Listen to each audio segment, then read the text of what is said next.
Por la señal de la Santa Cruz de nuestros enemigos, líbranos, Señor Dios nuestro, en el nombre del Padre, del Hijo y del Espíritu Santo. Amén. Señor mío y Dios mío, creo firmemente que estás aquí, que me ves, que me oyes. Te adoro con profunda reverencia. Te pido perdón de mis pecados y gracia para hacer con fruto este rato de oración.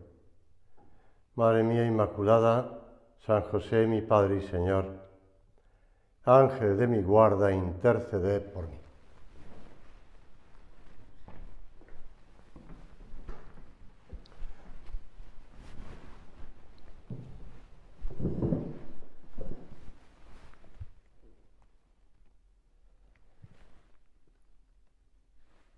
Acabamos de terminar el tiempo de Navidad, pero todavía tenemos en la cabeza y en el corazón esas imágenes de la Sagrada Familia y recordamos lo que decía San José María, que Belén es cátedra, donde ese Dios que se hace niño nos enseña la humildad, la pobreza.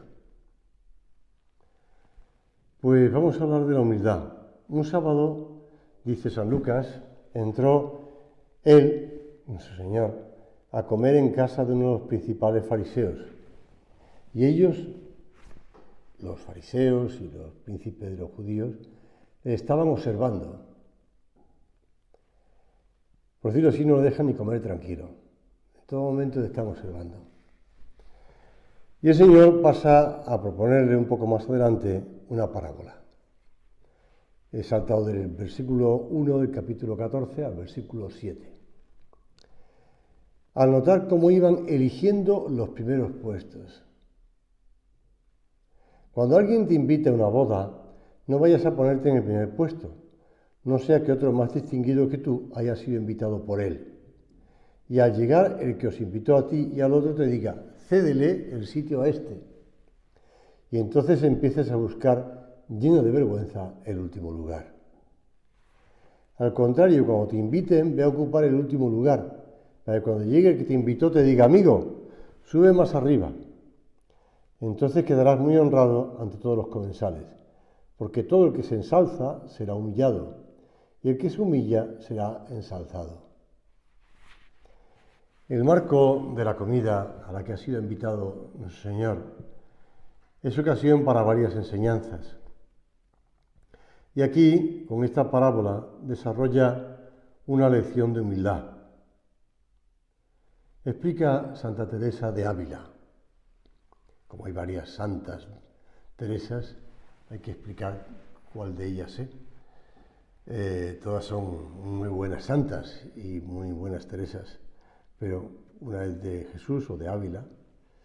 Una vez estaba yo considerando por qué razón era el Señor tan amigo de esta virtud de la humildad, y púsoseme delante, a mi parecer, sin considerarlo sino de presto, esto. 2 puntos. Que es porque Dios es suma verdad, y la humildad es andar en verdad. Que lo es muy grande no tener cosa buena de nosotros, sino la miseria y ser nada. Y quien esto no entiende, anda en mentira. A quien más lo entiende, agrada más a la suma verdad, porque anda en ella. Plega a Dios, hermanas, nos haga merced de no salir jamás de este propio conocimiento. Amén. De este modo, Santa Teresa de Jesús intenta ayudarle a las hermanas, a las buenas carmelitas, pero también a nosotros nos ayuda. ¿Por qué Dios ama tanto la humildad? Porque la humildad es la verdad. Y yo creo que este es el tema, o si quieres, el leitmotiv de toda la meditación del retiro. La humildad es la verdad. Dios se revela a los humildes, porque los humildes no están llenos de ellos mismos, sino que están abiertos a la grandeza de Dios. Dios habla con los humildes, no con los que no tienen tiempo para hablar con Él. Como dice el Catecismo de la Iglesia Católica, ¿Cuáles son las objeciones a la oración? Y esto vale para mucha gente, que te dice, no tengo tiempo para hacer oración. La vida está muy atareada, muy complicada. Y dice el catecismo, además de los conceptos erróneos sobre la oración, muchos piensan que no tienen tiempo para orar o que es inútil orar. Quienes oran pueden desalentarse frente a las dificultades o a los aparentes fracasos, nuestras propias limitaciones. Para vencer estos obstáculos son necesarias la humildad, la confianza y la perseverancia. ¿Veis? Incluso la humildad es necesaria para la oración, con lo cual si tú piensas que no tienes tiempo, que no sabes hacer oración, es un problema de humildad. No es un problema de falta de tiempo, de mucha ocupación, no es un problema de que no oyes la voz de Dios, no es un problema de que no entiendes lo que Dios quiere decirte, que no comprendes que Dios cómo se va a rebajar a hablar conmigo, pobre criatura. Todo es un problema de humildad. Por eso la humildad nos lleva al cielo. En cambio, la soberbia nos lleva al infierno. ¿Cómo podemos liberarnos de ese tirano que es el propio yo? Lo dice San Pablo en la carta a los Corintios. El saber hincha, pero la caridad edifica. Si alguno piensa que sabe algo, todavía no sabe cómo le conviene saber. Pero si uno ama a Dios, ese ha sido conocido por él. Fíjate bien. Si uno piensa que sabe algo, todavía no está aprendiendo a conocer la verdad. En cambio, si se abre a Dios, es la verdad. Ejemplo práctico de un tirano e hinchado. Pues mira, te recuerdo un libro muy simpático, escrito por inglés, de origen irlandés, pero inglés, Lewis, en Carta del Diablo a su sobrino. Le escribe así el diablo viejo a sus sobrinos, ya conoce la historia, no te voy a explicarla mucho, pero bueno, son las cartas que le escribe un diablo viejo y experimentado desde las profundidades del infierno a su sobrino joven, inexperto, que está en la tierra tentando a uno. Tu paciente, le dice, se ha hecho humilde. ¿Le has llamado la atención sobre este hecho? Todas las virtudes son menos formidables para nosotros una vez que el hombre es consciente de que las tiene. Pero esto es particularmente cierto de la humildad. Cógele en el momento en el que sea realmente pobre de espíritu y métele de contrabando en la cabeza la gratificadora reflexión. Caramba, estoy siendo humilde. Y casi inmediatamente el orgullo de su humildad, aparecerá. Si se percata de este peligro y trata de ahogar esta nueva forma de orgullo, hazle sentir orgulloso de su intento, y así tantas veces como te plazca, porque es una pescadilla que se va constantemente comiendo la cola.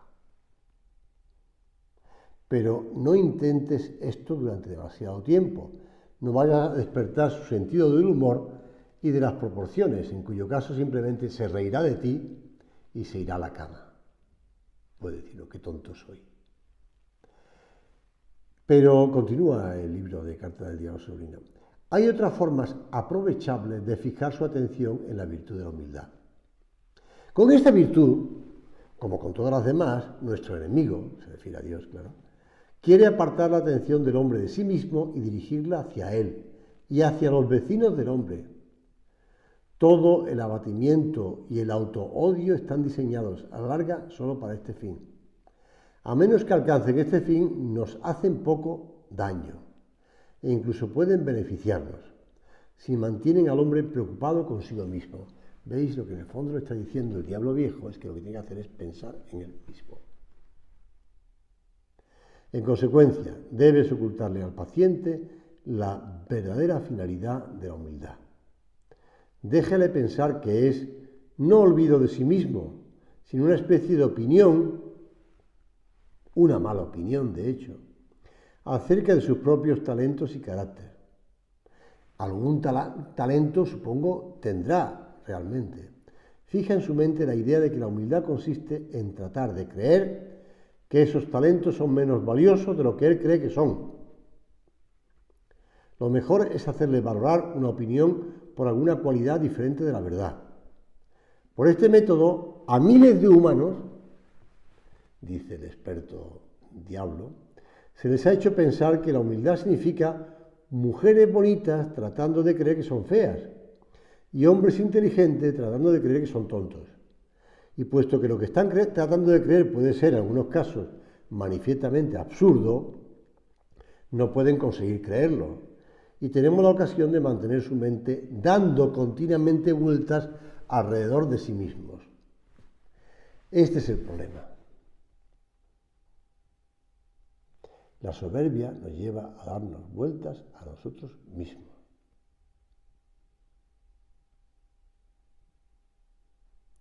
En cambio, como dice este hombre, el enemigo quiere matar su amor propio.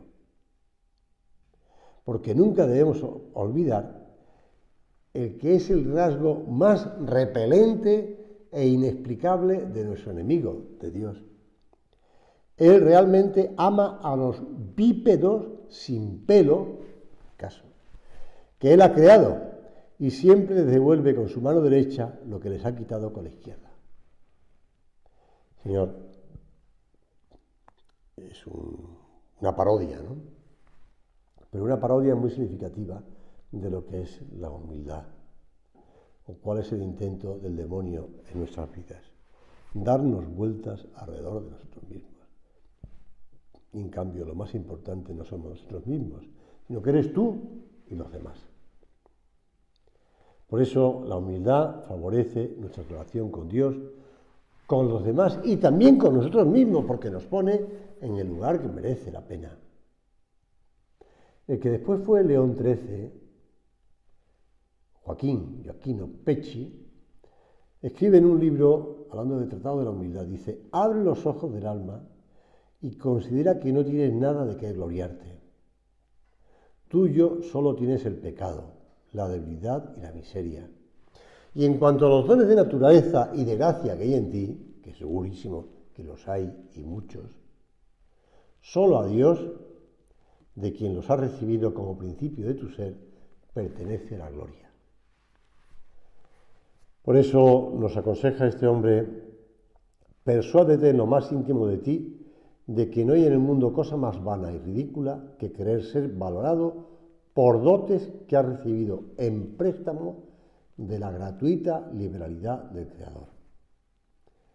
Y entonces cita a San Pablo: ¿por qué te glorías como si no lo hubieses recibido? Todo lo que hemos recibido viene de Dios. Y sin la gracia no podemos incluso ni rezar. Y sin la ayuda de Dios no podemos amar a los demás. Por eso te dice el apóstol Santiago: Dios resiste a los soberbios y a los humildes da la gracia. Señor, tú nos das la gracia, de ahí viene el nombre de gracia, de don, de gratuito, para que podamos hacer oración, para que podamos proponernos mejorar, para que nos propongamos ayudar a los demás, para esos propósitos y esos pensamientos de ayuda a los demás. Los siguientes medios nos ayudan a ser humildes: conocer a Dios para ver nuestra pequeñez, conocernos para estar en nuestro sitio, saber escuchar, dar desinteresadamente y ver con indiferencia la adulación y el desprecio.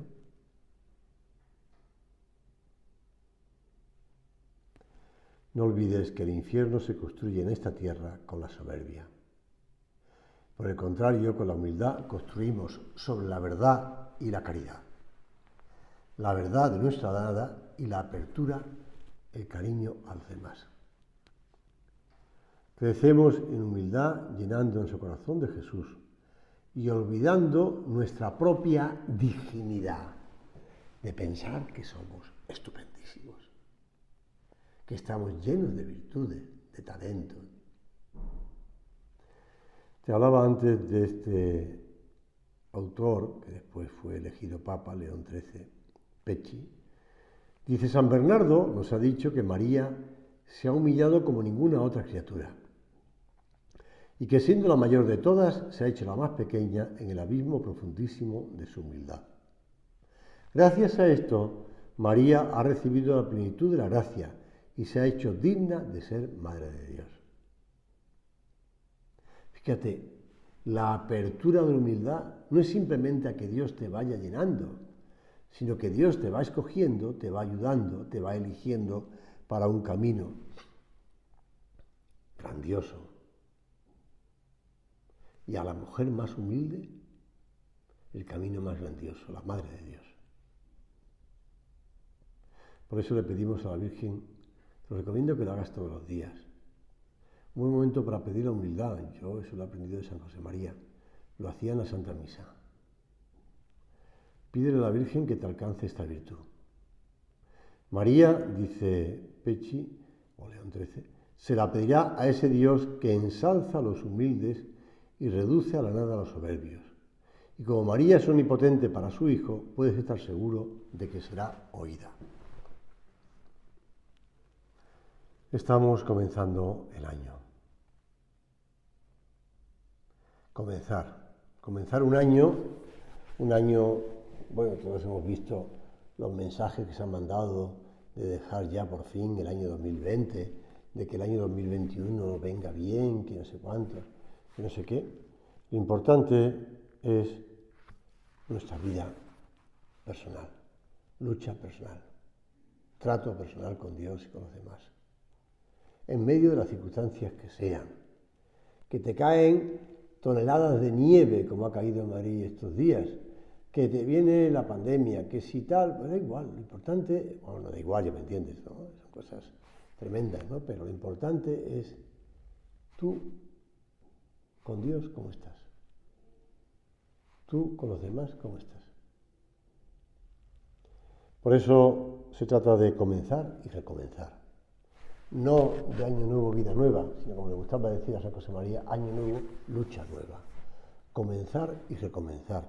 Y la virtud de la humildad nos ayuda a recomenzar. ¿Pero cómo? Si me doy cuenta de que soy un desastre, muy poquita cosa, pues eso mismo. Ese es el camino para recomenzar. Decía San José María, por experiencia personal os consta, y me lo habéis oído repetir con frecuencia para prevenir desánimos, que la vida interior consiste en comenzar y recomenzar cada día, esa vida interior, porque está Dios en nuestra alma en gracia. Y advertís en vuestro corazón, como yo en el mío, que necesitamos luchar con continuidad. Habréis observado en vuestro examen, a mí me sucede otro tanto, perdonad que haga estas referencias a mi persona, pero mientras os hablo estoy dando vueltas con el Señor a las necesidades de mi alma, que sufrí repetidamente pequeños reveses, y a veces se os antoja que son descomunales, porque revelan una evidente falta de amor, de entrega, de espíritu de sacrificio, de delicadeza, que cada uno vaya pensando en su interior lo que se le viene a la cabeza en este momento, porque seguro que nos han venido a la cabeza, igual que a mí, cosas en las que nos sentimos humillados, nunca mejor dicho. Fomentad las ansias de reparación, con una contrición sincera, pero no me perdáis la paz.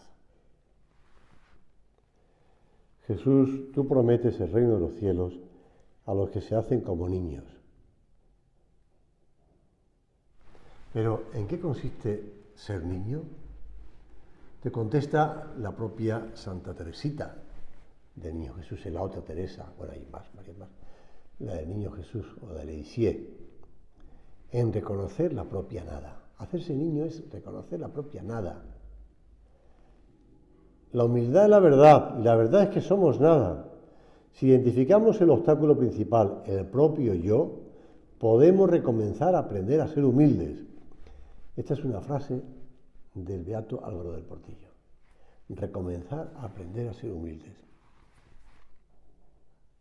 Jesús, tú corriges las pretensiones protagónicas de sus apóstoles. invitando a que sean el último. Tú intentas que no busquen ni el primer puesto, ni el segundo puesto, ni quién es más grande, quién es menos grande, quién se va a sentar a tu derecha, a tu izquierda. Tú lo que tienes que hacer, lo que estás haciendo es ayudándoles a que busquen el deseo de servir. Decía el beato Álvaro, se puede probar cierta sensación de tristeza ante las dificultades, propias o ajenas, ante algunos defectos que se perciben con más rigor que en el pasado, o que se creían superados. Esto nos va pasando con el tiempo, ¿eh? Vamos viendo que los defectos se vuelven otra vez a recuperar. Ante la imposibilidad de alcanzar objetivos profesionales o apostólicos, perseguidos con ilusión y esfuerzo durante mucho tiempo. También se puede experimentar la rebeldía de no querer aceptar algunos acontecimientos o circunstancias que contrarían y hacen sufrir, como puede ocurrir en tu vida. Circunstancias concretas que te hacen sufrir ahora y no lo aceptas. Pues lo que te decía el beato Álvaro en una carta que escribió, que al final de su vida. Renovemos el propósito de recomenzar a aprender a ser humildes. A ser humildes. Pidiendo al Señor la humildad, su humildad, y acudiendo a la Virgen para que nos enseñe y nos dé fuerza.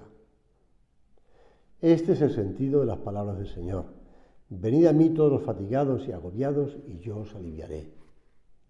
Llevad mi yugo sobre vosotros y aprended de mí que soy manso y humilde de corazón, y encontraréis descanso para vuestras almas, porque mi yugo es suave y mi carga ligera. Nadie te promete eso, ¿eh? Mi yugo es suave y mi carga es ligera. Pero es la realidad. Con el Señor podremos, solos no.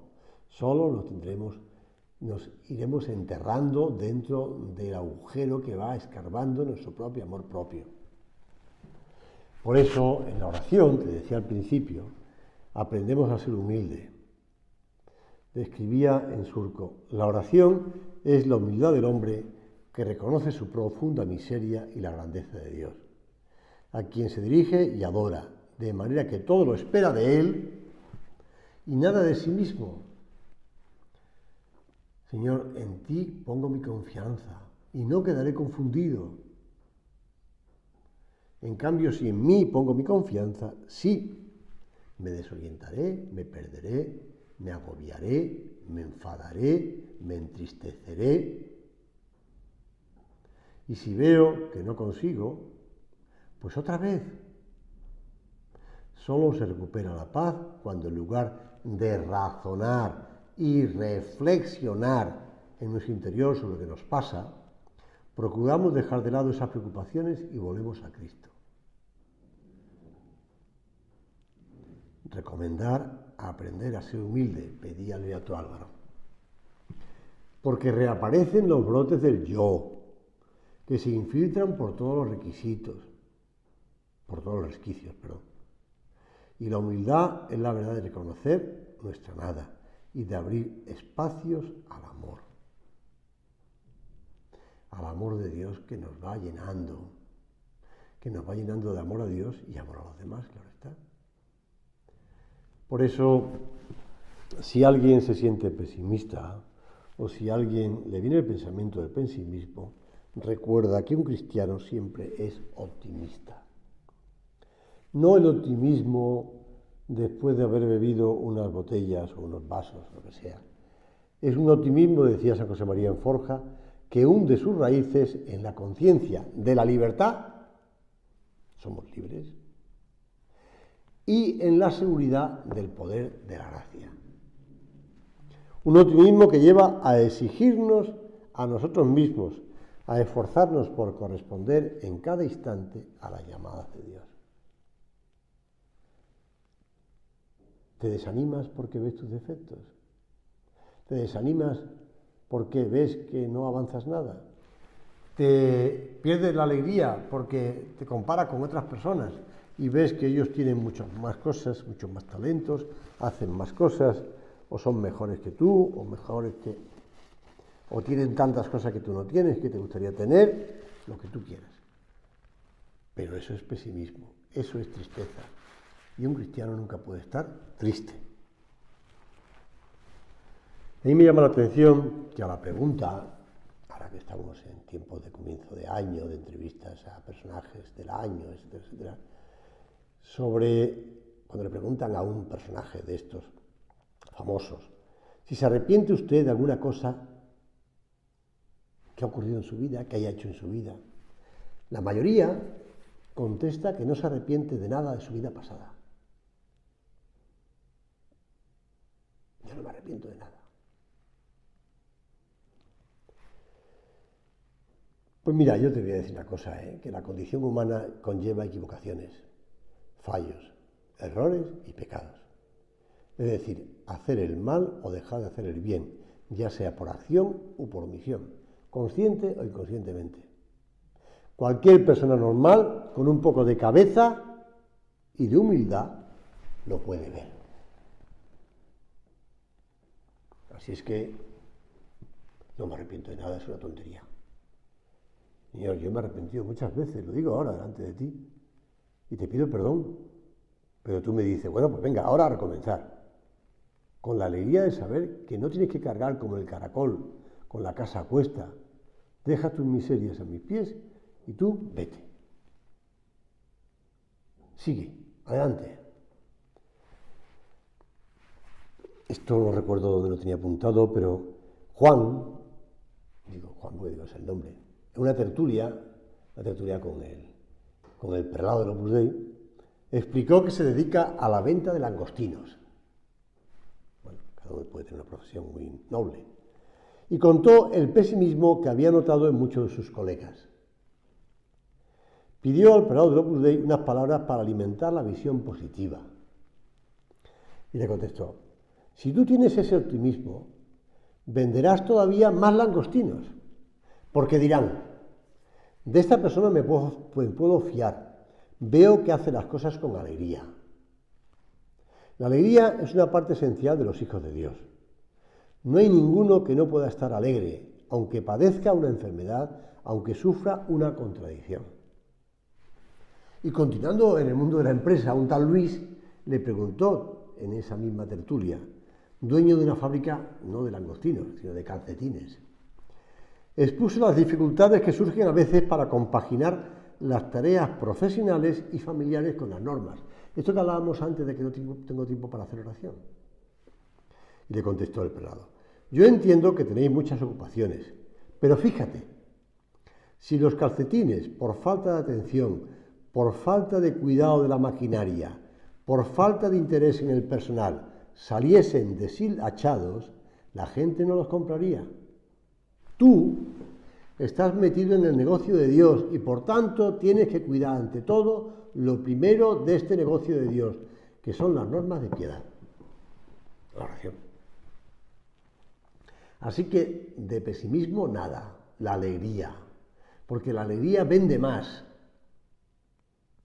porque la alegría, que es la realidad, ilusiona más, porque la alegría motiva más. Porque la alegría, que es la verdad, cuenta con la ayuda de Dios. Y por el contrario, si no haces oración, pues entonces no verás a Dios. Por eso es importante hacer el examen de conciencia, que es una estupenda práctica que viene muy a cuento hoy. ¿Qué he hecho bien? ¿Qué he hecho mal? ¿En qué puedo mejorar? Pedir perdón por el mal, dar gracias por el bien y recomenzar de nuevo. Una buena manera de comenzar el año y cada día. Les decía al principio de la meditación que tenemos muy reciente las escenas de la Navidad. Un pesebre, unos pañales, una gruta. La eficacia redentora de nuestras vidas solo puede actuarse con la humildad, dejando de pensar en nosotros mismos y sintiendo la responsabilidad de ayudar a los demás. El Papa Francisco comentó en una homilía recordando que gracias a las Sagradas Escrituras lo conocemos a José como un hombre justo, respetuoso de la ley, un trabajador humilde, enamorado de María. Y además, en un primer momento, ante lo incomprensible, prefiere hacerse a un lado. Pero después Dios le revela su misión. Y así José la acepta, abraza su papel y acompaña el crecimiento del Hijo de Dios en silencio, sin juzgar y sin hablar de más. Pues aprendemos de José también en la humildad.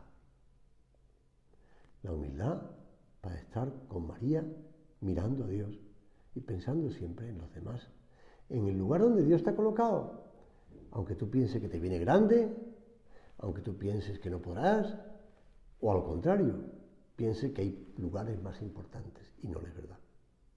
Por eso le pedimos a San José que sepamos también eso, aceptar el papel que Dios nos encomienda, en silencio, sin juzgar y sin hablar de más.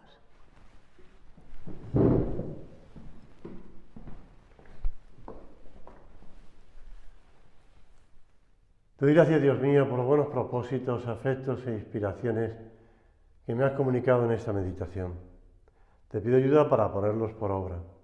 Madre mía Inmaculada, San José, mi Padre y Señor, Ángel de mi guarda, interceded por mí.